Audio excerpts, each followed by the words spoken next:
Es probable que, aún sin saberlo, algunos de nosotros hayamos tenido algún encuentro paranormal.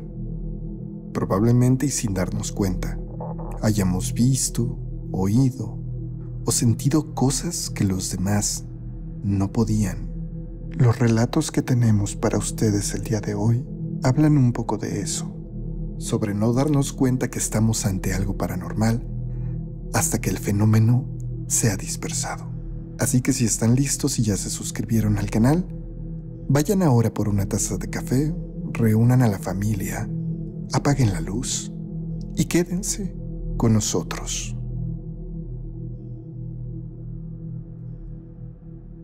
Hola Mario y amigos del canal. Les saludo desde El Salvador, el pulgarcito de América. Escucho las historias de gritos en la noche desde hace aproximadamente 6 meses y hoy por fin me he animado a relatar una de las tantas experiencias que me han ocurrido.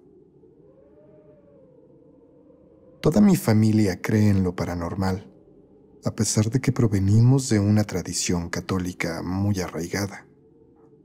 Y es que, desde siempre, nos hemos visto envueltos en situaciones inexplicables y sucesos difíciles de creer. No lo sé. Es como si nuestro linaje atrajera esas manifestaciones. Desde escuchar o sentir cosas, hasta el avistamiento de sombras, entidades o familiares ya fallecidos. Esta historia ocurrió una madrugada hace algunos meses. Entiendo que en otros lugares los horarios son diferentes, pero mis clases de la universidad comienzan regularmente a las 6 de la mañana. Me toma cerca de 2 horas llegar al campus desde mi casa, así que para poder estar a tiempo, debo despertarme a las 2:30 de la mañana para levantarme, darme un baño, arreglarme, desayunar y después emprender mi largo camino hasta la escuela.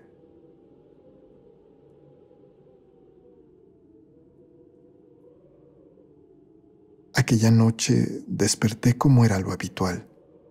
Sin embargo, decidí quedarme en cama un poco más antes de levantarme. Un proyecto pendiente no dejaba de darme vueltas en la cabeza mientras escuchaba los sonidos de la noche de fondo. El viento, las hojas de los árboles agitándose, los insectos y sobre todo, el silencio. El silencio que a esa hora casi lo permea todo. Mi cuarto además estaba muy aislado. Mi casa está asentada en un terreno muy grande, y aunque mi familia es muy numerosa y unida, yo desde hace mucho tengo mi propia habitación en un cuarto construido en una esquina del terreno, alejada de todos, pero con mucha paz. Esa paz que no me cansaba de apreciar en aquel momento. Pero esa tranquilidad se vio interrumpida de pronto por algo. Un sonido que nunca había escuchado. Era una especie de aullido, pero no como el que haría un perro. No, sonaba diferente, extraño, tanto que ni siquiera podía aventurarme a adjudicárselo a otro animal. Aquellos aullidos extraños provocaron que mi perro, que estaba encadenado en el patio, comenzara a ladrar. No sabía si salir a confortarlo, o tal vez debería meterlo a mi recámara. Y es que, en realidad, aquellos aullidos sí eran extraños, pero como tal no me daban miedo, o al menos no me habían dado miedo aún. Mientras pensaba qué hacer, aún tirada en la cama por la flojera, aquellos aullidos y los ladridos de mi perro cesaron. Decidí entonces darme 5 minutos más en cama, y mientras eso ocurría, mientras solo contemplaba la oscuridad de mi cuarto y planeaba en mi mente mis actividades del día, comencé a escuchar otra cosa. Esta vez fue muy claro. Era el sonido de algo andando. Parecía un animal que gruñía de vez en cuando, justo afuera de mi cuartito. Otra vez tengo que decirles que aquello no me dio miedo. Al contrario, me preocupé, pensando que se trataba de mi perro que se había soltado. Y es que casi puedo jurarles que aquellos sonidos venían también acompañados de una especie de chasquido metálico, como el de una cadena arrastrándose, lo cual confirmaba mi teoría. Mi perro tiene un temperamento horrible y en más de una ocasión ha atacado a algunas personas, incluidos familiares. Le grité por su nombre para que se fuera a acostar, pero aquella cosa siguió dando vueltas afuera de mi cuarto cerca de 15 minutos y después el silencio volvió. Para este momento, yo ya había retrasado mucho mis actividades, así que de un salto me levanté de la cama y realicé mi rutina a toda prisa para poder salir a tiempo hacia la universidad. Llegada la hora, tomé mis cosas, mis llaves y salí de casa. Pero antes de poder alejarme, recordé que era mi obligación volver a amarrar a mi perro antes de que alguien saliera lastimado. Pero para mi sorpresa, cuando llegué al patio, mi perrito estaba en su lugar de siempre, amarrado y completamente asustado. Recuerdo haberlo acariciado sin saber muy bien qué ocurría, mientras volteaba para todos lados, intentando encontrar algo en el enorme patio de mi casa. Pero no había nada, ningún otro animal, ninguna persona. Fue en ese momento que el miedo se apoderó de mí.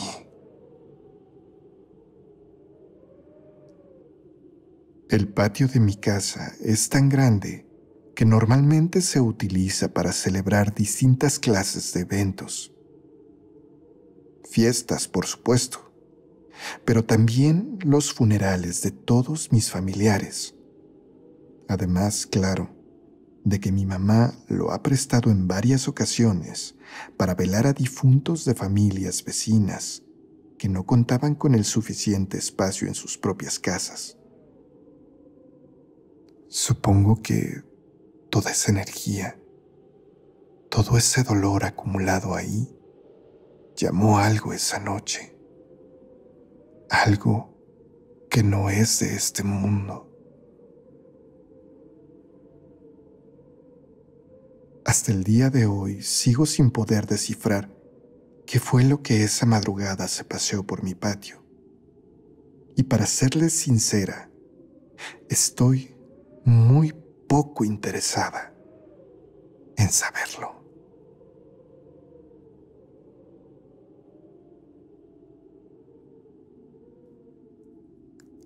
Nosotros siempre vivimos en casa de la abuela.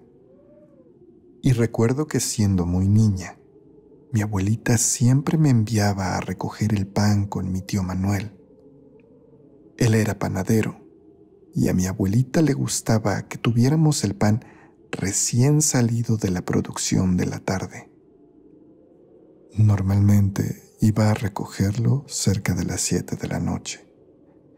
Pero en aquella ocasión, mi tío había hecho un cargamento de donas por encargo y le había prometido varias a mi abuela, solamente que teníamos que ir a recogerlas a las 9 de la noche. Tenía yo 9 años, esa noche que salí 2 horas después a recoger el pan. Pero la historia que me ocurrió creo que no tiene que ver mucho con la hora. Lo que pasó fue lo siguiente. Llegar a casa de mi tío básicamente significaba atravesar todo el pueblo de extremo a extremo. Pero por aquellos días, que un niño anduviera solo o que recorriera esas distancias no significaba ninguna preocupación para nadie. Recuerdo que había avanzado como 2 cuadras cuando me encontré a uno de mis mejores amigos, Manolín. Nos saludamos y después de decirle que tenía que ir a recoger el encargo de mi abuela, él decidió acompañarme. Fuimos bromeando, platicando y jugueteando como lo harían cualquier par de niños de 9 años. Cuando llegamos a casa de mi tío, Manolín me dijo que me esperaría afuera, y por mí estaba bien. Yo solo entraría a recoger las cosas y saldría de inmediato para volver pronto a casa. Así lo hicimos, y anduvimos el camino de regreso tan amenos como habíamos andado el de ida. Pero de pronto, 2 cuadras antes de mi casa, Manolín me dijo que él ya no podía acompañarme, que debía irse. No pensé demasiado en aquello que me estaba diciendo. Después de todo, su casa estaba en una ubicación un poco diferente a la mía, así que desde ese punto donde estábamos, era perfectamente viable que él se desviara.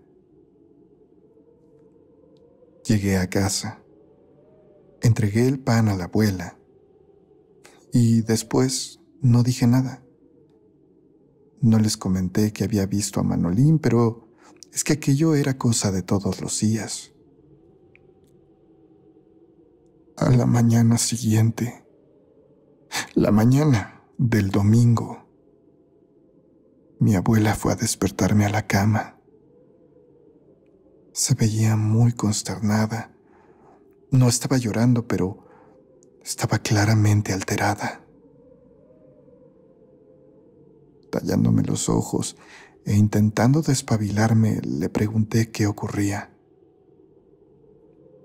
Mi abuela me dijo algo que yo no esperaba.